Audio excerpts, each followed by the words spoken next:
Good morning, everyone.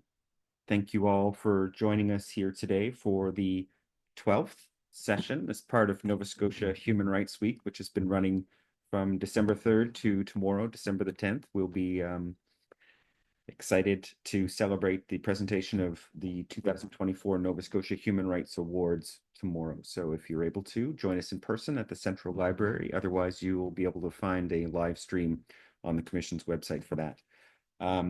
My name is Jeff Overmars. I'm a communications advisor at the Nova Scotia Human Rights Commission. And I'd like to begin this morning by acknowledging that we're taking part in this virtual webinar on the lands of Mi'kma'ki, the ancestral and unceded territory of the Mi'kmaq Nation. Mi'kmaq people have made these lands their home since time immemorial, and they are the past, present, and future caretakers of this land, which is governed by the treaties of peace and friendship. The Nova Scotia Human Rights Commission acknowledges such Mi'kmaq teachings as Imsit Nogama, which means all my relations, and values the inherent interconnectivity of all things and beings. And it's our hope that through sessions like these and others, we're able to raise awareness and understanding and appreciation for the diversity of the population here in Mi'kmaq. I would also like to acknowledge the profound impact of the work of persons of African descent and African Nova Scotians here in Mi'kmaq on, in particular, in the work to advance equity and inclusion for not only their communities, but for all communities here in Nova Scotia in Mi'kmaq. Persons of African descent and African Nova Scotians were foundational in the work that took place to establish the Nova Scotia Human Rights Commission and in the drafting of the Nova Scotia Human Rights Act. We at the Commission continue to build on this foundational work, and it's our hope that we can continue to raise awareness and understanding of the deep connections of both the Mi'kmaq community and persons of African descent in the history of the work of the Commission. It's my pleasure to have everyone here today online. I just wanted to point out that we do have ASL interpretation on the call today, and anyone wanting to spotlight the ASL interpreter is able to do so. Likewise, captions are enabled in this webinar, and you're able to turn those on using the closed caption button at the bottom of the screen. Because this is a Zoom webinar, cameras and mics are turned off for attendees, and the chat is not set up, but you are able to submit questions via the Q&A box at the bottom of the screen. You'll be able to notice a little box with a question mark in it. If you have any questions throughout the presentation, please do drop them into the chat. Maddi Adams, our presenter, will be able to check the Q&A box at the end of their presentation today. So if questions pop in your mind, drop them in the Q&A, and Maddi will get to them at the appropriate time. Without further ado, I would like to welcome Maddi Adams, the Manager of Accessibility. Pardon me, Maddi, this is a brand new job for you. Manager of Accessibility Compliance. I'm very grateful for you to be here today to present on the topic of the historical context of disability. And without further ado, I'd like to pass it over to you, Maddi. Thanks so much. Thank you so much, Jeff, and thanks for all of your hard work organizing such an important week or 2 weeks of learning, and I'm really glad to be able to share this learning with you today. As Jeff said, my name is Maddi Adams, and I work at the Accessibility Directorate here, which forms part of Department of Justice for the provincial government. This is an awareness presentation that we developed and we've shared, and we wanted to share it with you today. It's a historical context of disability. And I want to start off by giving a bit of disclaimer. I'm not a historian. This is just the result of research and developing a presentation to be able to share with you a bit of what has happened over time. And certainly there will be gaps in this presentation, but I hope what it can do today is to inspire you to learn a bit more about the disability community's history and and to use a nice old school expression, I hope it will wet your whistle in terms of learning a bit about historical context of disability. So, like I said, I'm Maddi Adams. I am a white person, androgynous appearing in my mid late 30s. Though I'm told I look like a 12-year-old boy often. So I mean, you can imagine what I look like. I wear glasses, short hair.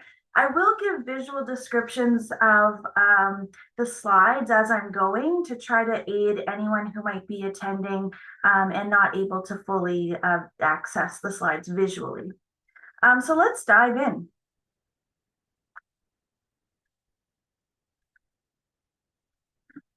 So I would like to start with this quote by Jeffrey Real. It says, "No matter where researchers turn, disability history is waiting to be uncovered and written about." So we know that history is something that is told, and it exists through the telling of it. And some stories get told and others don't. And sometimes some parts of history are spotlighted more than others. And that's certainly the case with equity seeking groups. And that is the case with people with disabilities and their history.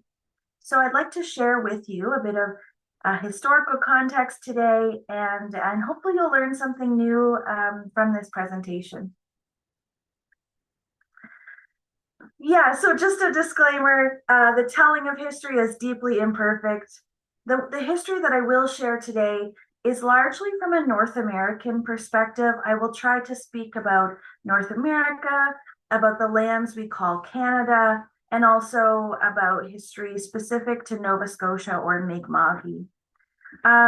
This history, again, I'm not a historian, but I have engaged with people with disabilities in the community who research disability history, and I've engaged with the subject matter experts in the area to pull together what I will share with you today. I will say I like to share a content warning. History is sometimes very hard, right? It can be violent, it can be exclusionary, it can be traumatic. And so certainly some of the stories I'll share with you today are not, let's say, positive, but they're important to learn about. And in particular, I will be talking about violence and exclusion of people with disabilities.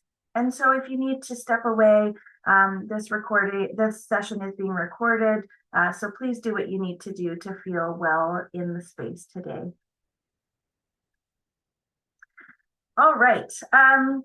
So what is disability? Before we jump into history about it, what does it even include? And so I'm looking at disability, the history of disability, using the definition that we have in Nova Scotia's Accessibility Act. And the Act says that disability includes physical, mental, intellectual, learning, or sensory impairments, including an episodic disability that, when in interaction with a barrier, hinders an individual's full and effective participation in society. This act was developed in 2017. I will point out that already we can observe some language on this slide that, or in this definition, that is already sort of becoming less used and less popular with disabled folks, and that is the word impairment. So some folks are fine with it, and others are saying, let's move away from that terminology, and it's outdated. So there we have already some recent history in the way that language changes and shifts over time. And there's a beautiful image on the slide of someone at a Nova Scotian beach, sitting in a beach wheelchair next to their smiling dog. And gosh, it is cold out and not beach weather today. A little better than yesterday, but still not beach weather. So we can dream. So let's go way back to the Middle Ages. So we're talking around 500 to 1500 BC, or sorry, AC. So 500 to the 1500s. So at the time, the beliefs were kind of interesting. They're very different than what we would expect, perhaps. There was a belief at the time that disability was either a punishment for a sin, or there was also this belief that disabled people were actually touched by God, or in some way they were closer to God for having been disabled. So very polarized views of disability, from very punitive to very holy. On the slide, there's a very old drawing of two individuals who are carrying someone in an early wheelchair that almost looks a little more like a wheelbarrow than a wheelchair, and they're carrying the individual through the community, perhaps. So at this time, there was no state provision for people with disabilities. We didn't have governments that were doing legislation and creating programs. That was not the case at the time. But what was the case is that churches often provided for people with disabilities as a form of charity. And around this time, we also would have seen the first hospitals being developed. So it's kind of hard to even imagine life without a hospital now, but this would be around that time when hospitals and care for community was really sort of taking off. On my next slide, this is the modern period, so 1500s to around the 1800s, roughly.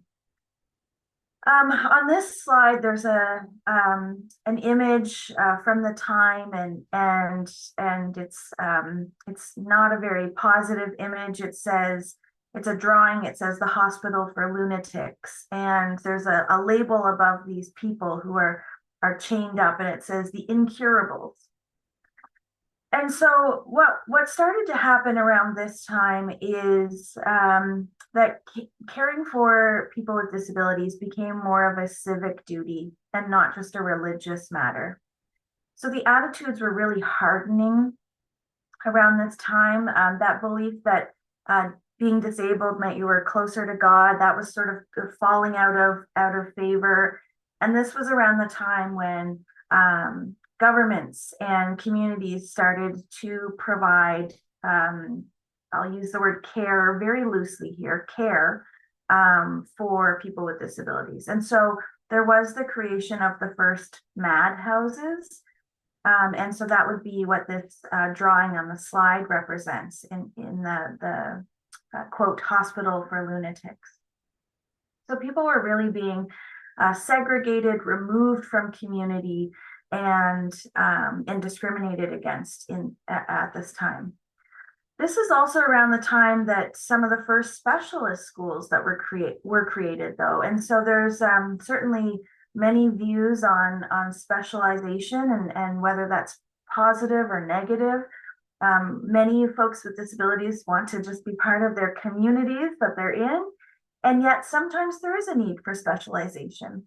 But around this time is when those first schools that were called the schools for deaf, dumb, and blind children would have been created. And so this language is certainly not language we would use today. This is the language of the time. So I included in quotes. I encourage you not to use the same language that is on these slides in your day-to-day now. Unless you're a person with a disability who identifies in that sort of way and wants to use that language for yourself. Moving into the 1800s, so again, attitudes were really hardening towards people with disabilities. And the growth of those institutions and even asylums was taking off. There's a really old photo on this slide, and it's of some young boys, ages maybe 10 to 12 years old, and it's a black and white photo of them carrying pickaxes over their shoulders. And so this is around the time where even children were being divided into classes of sort of working class and those who would go on to be further educated. And so, it was most likely people with learning disabilities, intellectual sensory disabilities, who would have fallen into this category of sort of working class, or even into this lower classes where they were being used for labor as a form of slavery. Around this time, laws started to come into place, governing the ways people with disabilities could exist or not in their communities. For example, there was a law prohibiting feeble-minded people to marry around this in the 1800s. And when I say feeble-minded, what that meant at the time, it even included folks who say have epilepsy. So if you could imagine, this is folks with a variety of disabilities being thrown into this one label, this one discriminatory label, and they were not allowed to marry in their communities. Certainly, you can't forget the history of people of African descent. The 1800s is the time of slavery, and slavery in itself is a mass disabling event, whether it's from the actual physical tortures and harms that came that fell upon people of African descent, or the sort of traumas and intellectual, psychological harm that was done. And so that these types of events create an increase in the disability population. And so this is certainly an important time to remember in the history of people with disabilities. And even to think of people like Harriet Tubman, who were disabled at the time, maybe didn't use that language to describe themselves. But when we go back and look at people from the 1800s, it's interesting to look and see, maybe these people were people who would nowadays identify as living with a disability or having a disability. So the 1800s, with all of this negativity and all of this hardship, also brought about the beginnings of disability activism. And so these were some of the earliest days of groups of people with disabilities coming together and saying, this is not right. This is not how we should be treated. And this is also around the time where we saw some of the very earliest adaptations for people with disabilities. And so Braille having been developed by military forces use, came about and was used in Europe and then in North America during this time, and became, what is now the Braille that is used for people who are blind or partially sighted for reading. The early 1900s. So if you've heard of the word eugenics before, my gosh, what a field of study. That's a hard one to read about. So the 1900s was really a time where the attitudes of eugenics were popular, and not just against people with disabilities, but against anyone who is seen as different. So whether that's racially different, whether that's around the way you present your gender, your sexuality, your disability. And so this is a time where there was really that shift towards the eradication of disability. Disability's bad, let's get rid of it. In 1903, for example, the American Breeders Association was created to study eugenics. And this was in that sort of effort to create the perfect human race. 1918, of course, was the end of the First World War. And so war, of course, being another mass disabling event, what happened is you had veterans returning home who were injured. Maybe they had lost a limb, maybe they had post-traumatic stress disorder, but suddenly you had this sort of influx of people with disabilities back into their communities.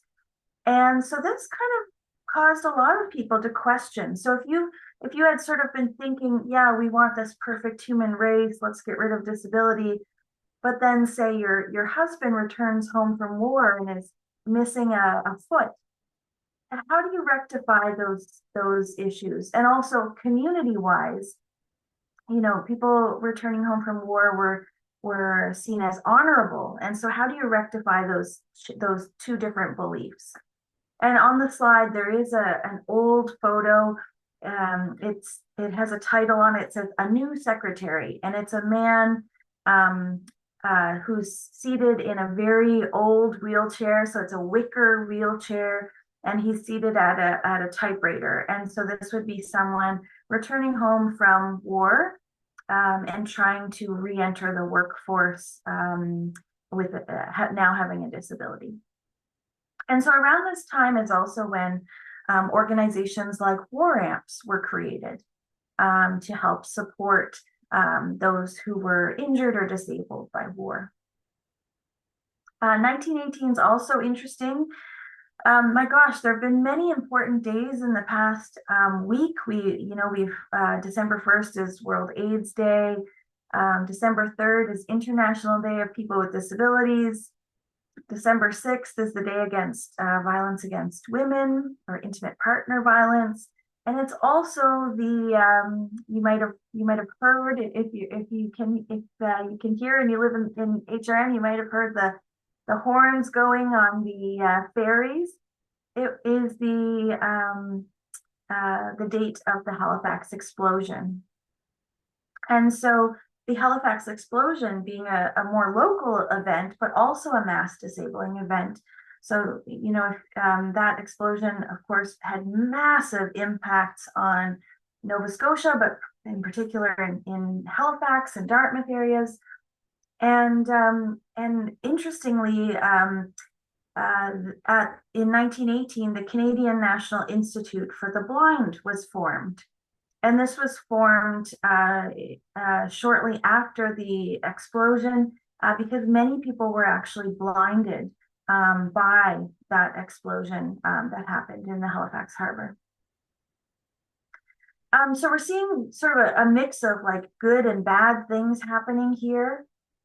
Gosh, this one's a hard one to talk about. It has continued to happen for many years, but in 1928, Alberta, just another example from here in Canada, Alberta enacted the sexual sterilization laws. And so, we've talked about in the previous slide in the 1800s, there was that limitation for the feeble-minded, I say that in quotes, to be able to marry. And now we're in the 1900s, we're seeing that there was even forced sterilization of people with disabilities so that they could not reproduce and create their own families. So really a time of really hard attitudes, but also question, how do we rectify these attitudes in community?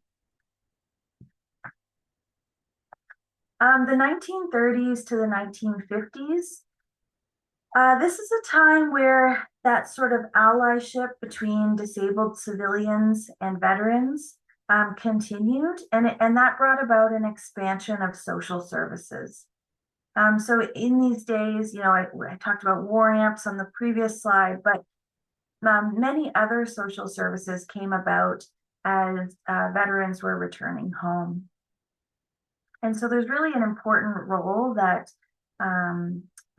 militaries, but also people who served and who have been veterans have had in the history of people with disabilities.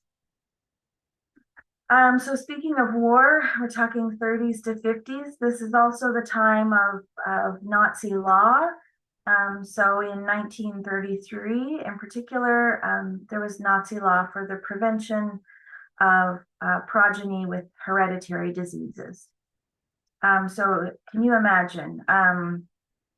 38% of Nova Scotians live with a disability. And that's probably not even including everyone who may have a hereditary disease. So, we could be even talking about half the population might have some form of hereditary disease. And it would be unthinkable to imagine such laws today, but such was the case at that time. And so certainly, we think a lot of certain communities and how they were impacted by the Nazis. And of course, Nazi law was also incredibly hard on people with disabilities. Again, Nazi law was around that idea of eugenics. And so, in the search of a perfect human race, a strong human race, people with disabilities were also taken, and their lives were ended during this time. 1945 was the end of World War II. And so again, think of that influx of veterans back into community. While the war ended, the way those disabled prisoners were treated, that actually continued beyond the end of the World War, and they were not freed when the war ended. And then, again, so to balance out some of this hard stuff, we also know that some good things were happening in this period. So, for example, in 1940s, Michigan installed the first curb cuts as a pilot project. And so curb cuts being that cut in the curb of the road so that you can wheel up onto it more easily. We know now, like that's pretty standard. You'd expect that, and it benefits everyone in community, not just people with disabilities. But this was around the time when some of those ideas and inventions were coming about to try to better support people with disabilities. Similarly, 1948, the Paralympic Games were born. So think, especially, veterans coming home and being used to sort of training themselves physically, mentally. Certainly there was an influx of veterans and their support for the Paralympic Games, and the sort of creation of sport and community for people with disabilities. And on this slide, there is a black and white photo that shows up a mass grave of people. This would have been from World War II.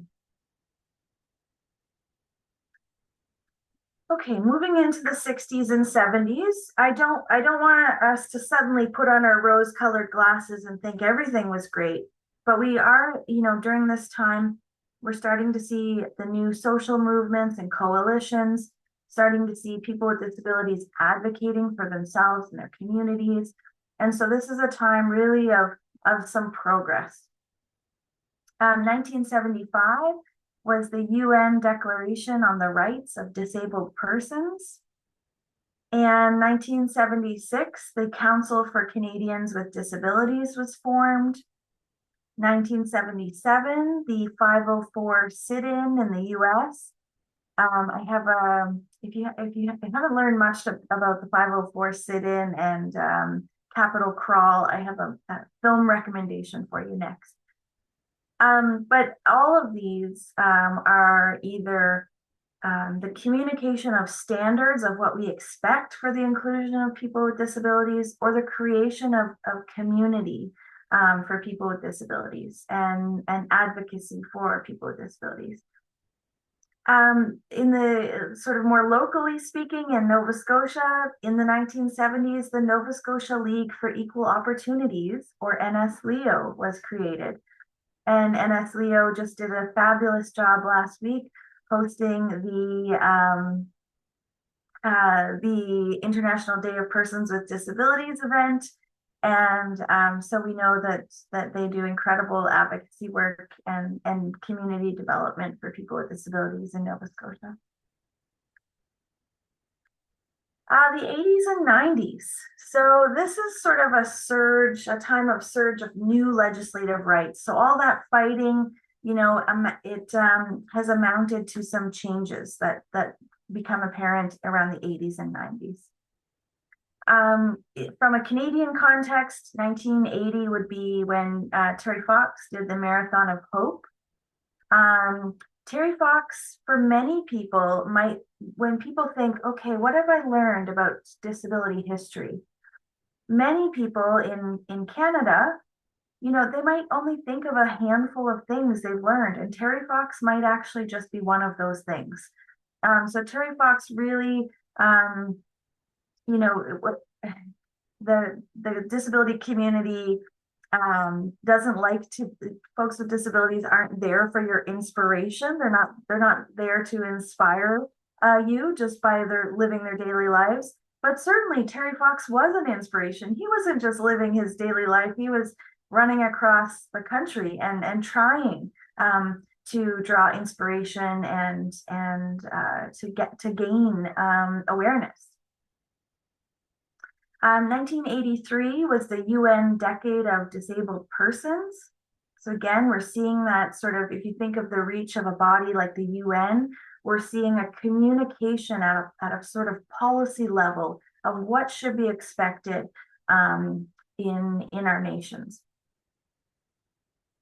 1986, Canada's Employment Equity Act was amended to include protections for employees, workers with disabilities.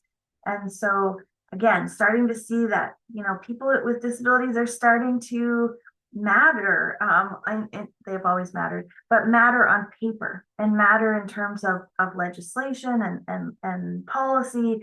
And so this comes about as a result of so much activism from the community. In Nova Scotia specifically, 1986 was the creation of the special education policy. If you don't know about the Luke Elwood case, I strongly encourage you to look it up. Luke Elwood was a child, you know, I mentioned previously about that need for integration in community and also the need for specialization sometimes. Luke Elwood was a child who was not given the opportunity to go to his local school in Halifax. And his parents wanted him to be able to go to school with his peers, with his neighbors.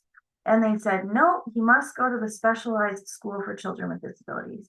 And so they fought it. And they brought at the time, I believe, the Halifax Regional School Board or the Halifax School Board, maybe Halifax County School Board. The names have changed a bit over time. The family brought a case against the board saying, no, our child should have the right to go to his local school. And they won that. And so that formed that sort of instigated the formation of the special education policy in Nova Scotia and the integration of many students thereafter. Also in Nova Scotia in 1989 was the Blind Persons Rights Act. All of this sounds very good after just having talked about so much bad. But also these dates are really, really recent. So if we think about history, like, my gosh, these protections have only come about within many of our lifetimes. And so, you know, this isn't far, far back history anymore. We're talking about the 80s and the 90s.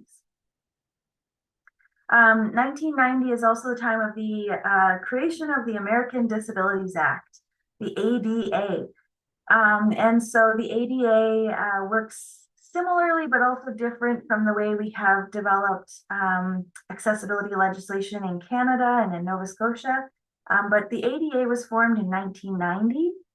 And following the formation of that act, that legislation, people with disabilities were still not able to access things. They weren't able to access transit and jobs and access to democracy.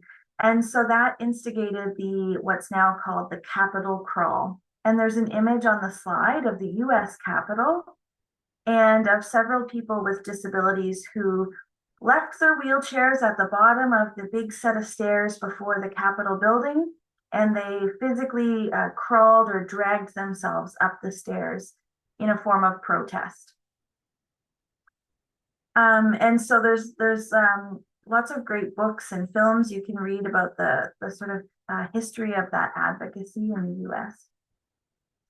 1993, the Canada Elections Act was amended. And so again, this is really recent history we're talking about. But this amendment allowed for people with disabilities to have the right to vote. I said I would give you a film recommendation. So this is one that it's widely available, and it does a great job of telling some of the history. So I believe it might be on Netflix, so I'm not supporting or endorsing any platforms, I believe it's on Netflix. And it's called Crip Camp, Disability Revolution. And it's a great documentary film about the 504 sit-in and Capitol crawl in the US. All right.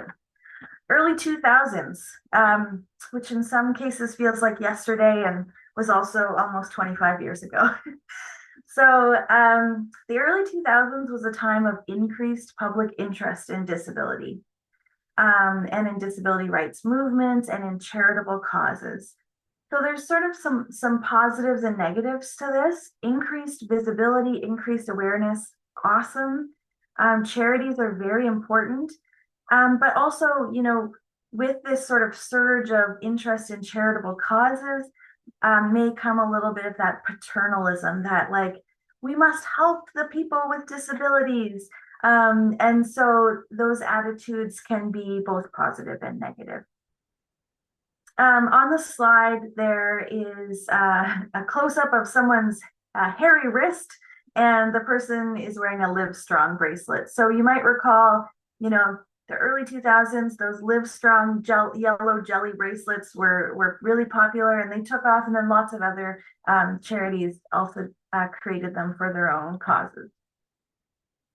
2000 was actually the year of the creation of the first web content accessibility guidelines, or WCAG. And so even as the internet was really just being formed and mainstream and brought out to the mainstream, already there were people behind the scenes saying, we've got to make sure this is accessible. And so today the WCAG guidelines are widespread. I'm not a tech person, so I can't tell you much more about them, but you can certainly look them up. But these guidelines help ensure that websites are accessible. That if you have epilepsy, you can open up a web page and not get a seizure. That if you use a screen reader, you can open up a web page and have the screen read aloud for you, and those types of accessibility that are so important with web information. 2005. So in 2005, Ontario released, or it enacted, the Accessibility Act for Ontarians. And so Ontario was the first jurisdiction in Canada to provincially have legislation around accessibility. We were the third in Nova Scotia. So Ontario gets the bragging rights for being first, but we like to think that we've always been ahead of the curve as well. In 2006, the UN Convention on the Rights of Persons with Disabilities was passed. And so again, we're talking about sort of that really, it's an important decision, an important message. It's the kind of thing that other governments can say, look, this is what we're supposed to be doing. We need to make sure things are accessible. There's a UN convention on it's that important. 2007, a little bit of local history for you. The first community home for people with disabilities on a reserve in all of Canada was created, and it's here in Mi'kma'ki. It's in Waikogama, and it's called Maui Domic. And so that's a really neat local piece of history. We know that there's often displacement of people with disabilities, and there's often displacement of Indigenous people and Mi'kmaq people. And so to have a community home for people with disabilities on a reserve here in Mi'kma'ki is really important.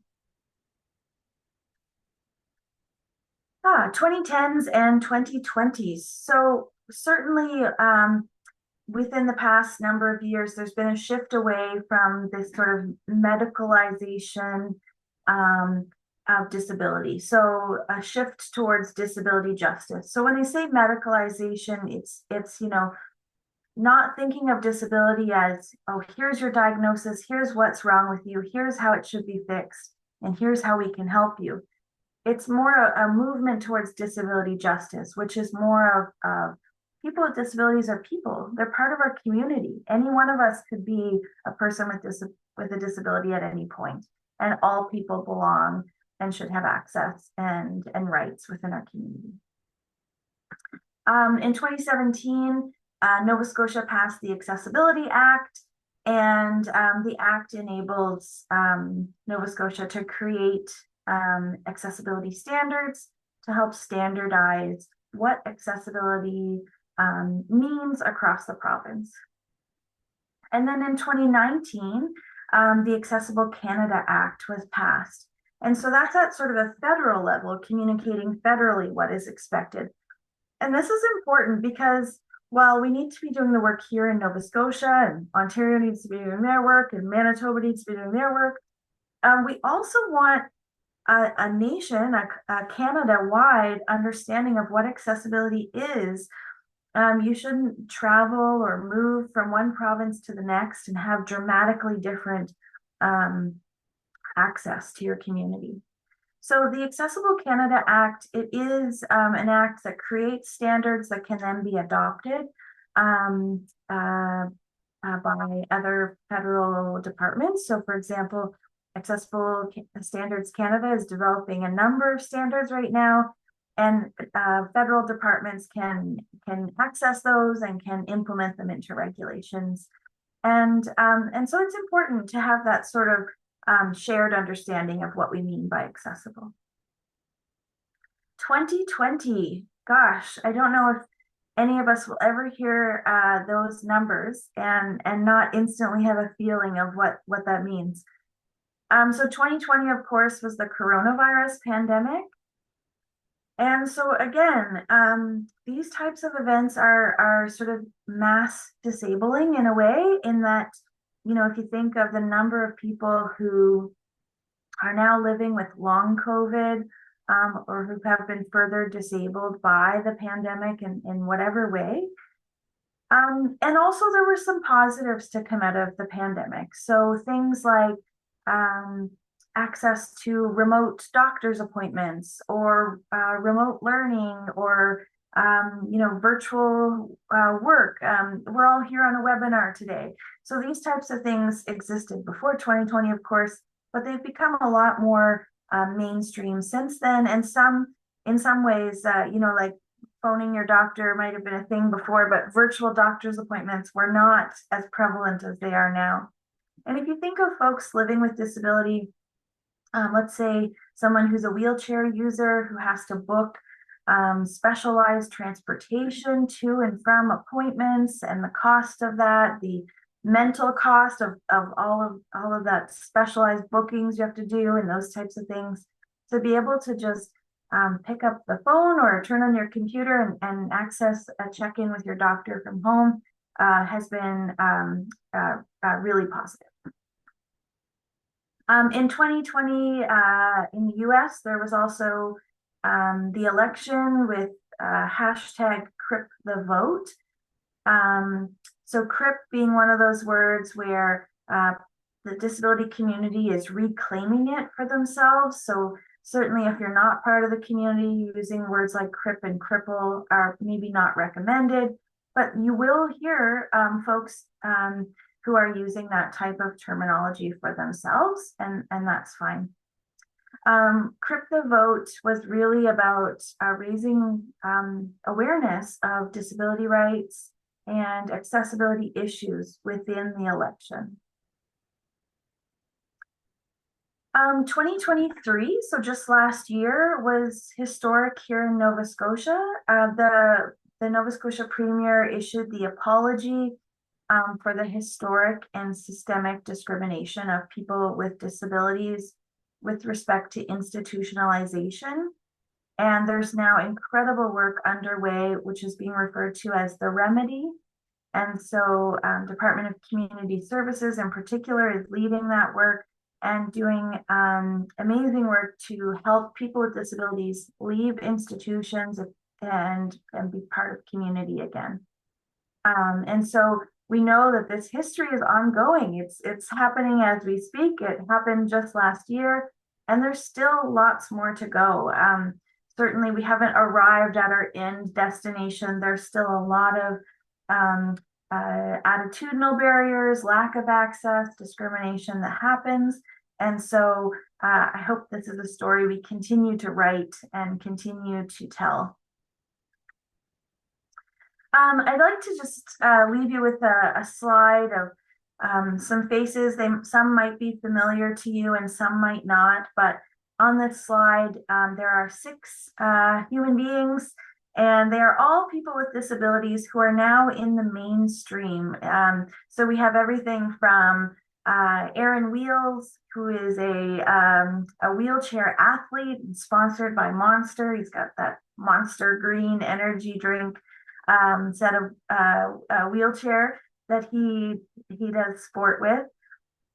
We've seen, the first deaf blind graduate from Harvard. So in the middle of the screen there, wearing a t-shirt or a sweatshirt that says "Black Girls Rock." We see comedians now with autism. So Hannah Gatsby, for example, on the screen there. There's a Bollywood dancer on the screen as well, doing Bollywood dance, and she is a single leg amputee. We have famous folks creating foundations to help address causes like Parkinson's disease. We have actors and actresses with Down syndrome now being part of film and television. So these are just a few examples of the ways we're seeing more people with disabilities in our sort of mainstream media. Today is part of history. It will be as time passes. This is all part of it. So to give you a sense of where we are today, there's an estimated 1 billion people worldwide who have disabilities. It's the largest minority group in the world. And it's a minority group that you may end up joining at any point.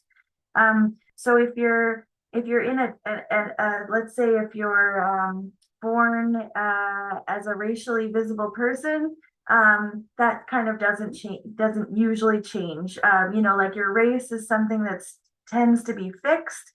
Some other things in your life, your gender may change or may not. But disability is really something that folks can come in and out of over time. Even having something like a broken leg, you might be faced with sort of temporary disability, if you will. Or, for example, my spouse just had major surgery and can't open the doors, needs an automatic door opener right now. So we see, any of us may fall into the category of disability over time. We may have been there all along, or we may age into disability. In Canada, 27% of Canadians have a disability, and in Nova Scotia, 38% of Nova Scotians have a disability. We have the highest rate of disability across Canada, and these statistics are available online at accessible.novascotia.ca. There's a resource hub there, and you're welcome to access any of the materials on that site, including the image on the screen there of Nova Scotia, with the 37.9% of Nova Scotians have one or more disability. There are some sources on the slide. So everything from, let's say, the disabilitymuseum.org is a really good one if you want to learn more about disabled history. The National Park Service in the US is also really great. They have a whole section on disability history. The Canadian Encyclopedia is also really great. Historic England has an excellent section on the history of disability. So I encourage you to go and learn more, whether it's reading a book, reading a website, watching a film, listening to a podcast. There's lots out there to learn more about disabled history. I'm learning more every day, and it's important. The more we know of the history of a group, the more we can be better advocates and allies for that group. My final slide, very cute kiddo, and I think this is East Preston, and he's sliding down the slide with a fidget in hand. And my slide just asks if you have any questions. And so maybe I will stop sharing my screen there so that I can see if there are any questions. Thanks so much, Maddi. There are a few questions popped in, a few comments as well. One individual was asking for confirmation, I think, and a bit of astonishment around it was only 1993 when persons with disabilities were granted the ability to vote. Are you able to clarify that? Thank you. Yeah.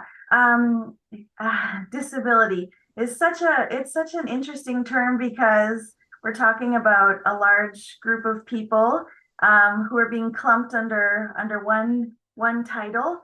So when I say disability, that might not mean every disability type, but there were some folks of some disability types who were excluded from the right to vote up until very recently. I'm just pulling up my notes to see if I have written down the exact groups for you here. Just one second. No, I didn't. My apologies. I don't recall just offhand which groups were excluded, but certainly I wouldn't say every human who has a disability couldn't vote before 1993, but I believe it was a group of folks with intellectual disabilities weren't allowed to vote before that.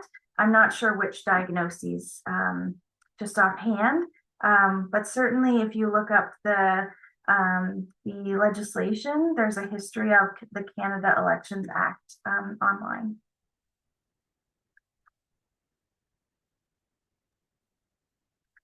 Let's see if there are other questions here.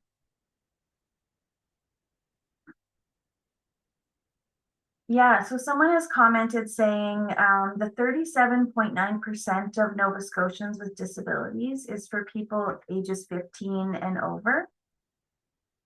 So that's correct. So the percentage would actually be higher if we included children and youth 14 and younger in Nova Scotia. So I don't have an estimated percentage of Nova Scotians with disabilities for you if we were to include those, but yes, it would be even higher than 38%.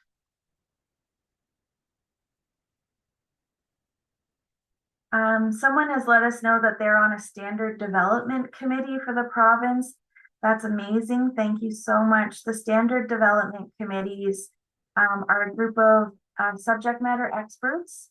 So it may be people who work in a field that's related to the topic at hand, or people with disabilities. And so thank you so much for helping us develop recommendations to give to government on how to develop our standards. Let's see here. Someone's mentioning about disability flags are expensive. Are there organizations that offer at a cheaper price? Ooh, good question. I don't know. I can say flags tend to be more expensive when they're not when there aren't several suppliers creating them. And the disability flag is sort of a newer flag. So similarly, pride flags used to not be available for a lower cost, and now they are because they're more widespread. So hopefully as more people display disability flags, we'll see that they're a more accessible price.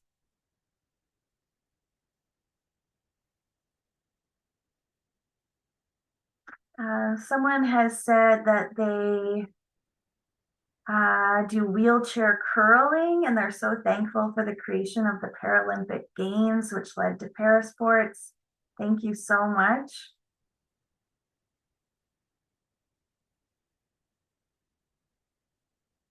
And someone's joining from Ontario. Thank you for joining. And yes, thank you to the Human Rights Commission for making these sessions so widely available. Thank you, Maddi. It's been our pleasure this year to program so many great events around Nova Scotia Human Rights Week and shining a light on such good work that's taking place across the province, both within community, within, the nonprofit sector, and also within government. Would you maybe, in terms of closing, be able to give folks a sense of where they could go online to find some more information about the work that you're doing with the Accessibility Directorate? Thank you so much, Jeff. The Accessibility Directorate we have two websites. One is sort of our main government webpage. So it is found at novascotia.ca/accessibility. And so that talks about all the work we're doing to develop accessibility standards. It shares information such as the government's accessibility plan, our minister's annual report on accessibility, all of that sort of updates on our government work is happening there. So again, that's novascotia.ca/accessibility. And then the other site that I mentioned during the presentation it's our resource hub, and it's available to anyone to use. There are several resources that you can download there.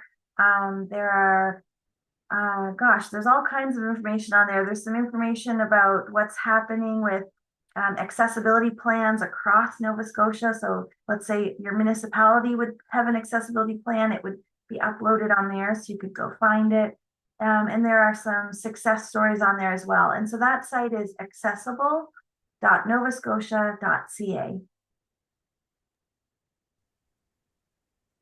Thanks, Maddi, for sharing those so folks can find out a bit more about the work of the Accessibility Directorate, and also resources and ways that they can engage locally, and highlighting the work that municipalities are undertaking through their own accessibility plans. There are opportunities often for folks within rural and urban communities to engage with their local municipality and have a voice in the work that is happening in their communities. So thank you so much again for putting this presentation together and for sharing it with folks online today. A reminder that this will be recorded, and so we would encourage anyone that found it to be informative, which I'm sure is most of you, if not all of you, please share it broadly with folks and invite them to take in the recording online. I'll also highlight that we've got 2 more events today, and then a few more taking place throughout the week under the banner of Nova Scotia Human Rights Week. There's a panel taking place this afternoon on human rights and the unhoused. Following that, there'll be a presentation from the folks at the Youth Project speaking about some of the recent anti-trans rhetoric and threats to the safety of individuals identifying as transgender. So that should be a good one to take in this afternoon at around 3 o'clock. And yeah, please check the Human Rights Commission's website for more to come, and recordings from the rest of the events that have already taken place. Maddi, last word over to you before we sign off. Thanks again. Thank you so much, Jeff. I would just say access includes everyone. We're all part of this. It's our attitudes are as much part of accessibility as the work we do day to day. So continue to educate yourself about people with disabilities, about what the needs of community are, about the history. And truly, we're all part of this. Access includes everyone. Thank you. Thanks so much, Maddi. And thank you to our ASL interpreter, Monica. Have a great day, everyone.